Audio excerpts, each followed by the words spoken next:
రోజంతా పనిచేసేవాళ్ళు night late వరకు కష్టపడేవాళ్ళు కానీ ఇంకా పూరుగా ఎందుకుంటారు? ఈ వీడియో మోటివేషన్ కాదు, ఇది నిజం. మనకి చిన్నప్పటినుంచి చెప్పారు హార్డ్ వర్క్ చేస్తే సక్సెస్ వస్తుంది అని. కానీ రియాలిటీలో హార్డెస్ట్ వర్క్ చేసేవాళ్ళు ఎక్కువ మనీ ఎర్న్ చేయట్లేదు. ప్రాబ్లం హార్డ్ వర్క్ కాదు, ప్రాబ్లం డైరెక్షన్. చాలా హార్డ్ వర్కింగ్ పీపుల్ టైంని మనీకి ఎక్స్చేంజ్ చేస్తారు. ఒకరోజు పని చేస్తే ఒకరోజు శాలరీ, పని చేయకపోతే ఇన్కమ్ జీరో. ఈ ట్రాప్ నుండి బయటపడకపోతే లైఫ్ మారదు. ఎఫర్ట్ ఉంది కానీ స్కిల్ లేదు.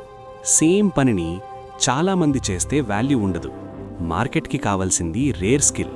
ఈ జాబ్ సరిపోతుందిలే అనే థాట్ కంఫర్ట్ జోన్.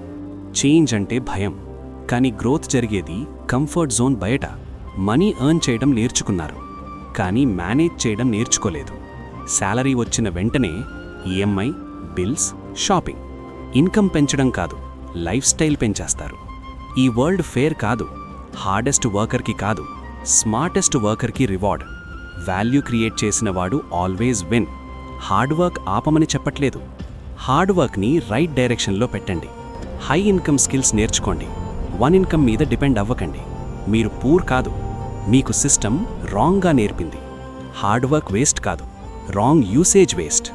ఈ వీడియో యూస్ఫుల్ అనిపిస్తే షేర్ చేయండి, సబ్స్క్రైబ్ చేయండి.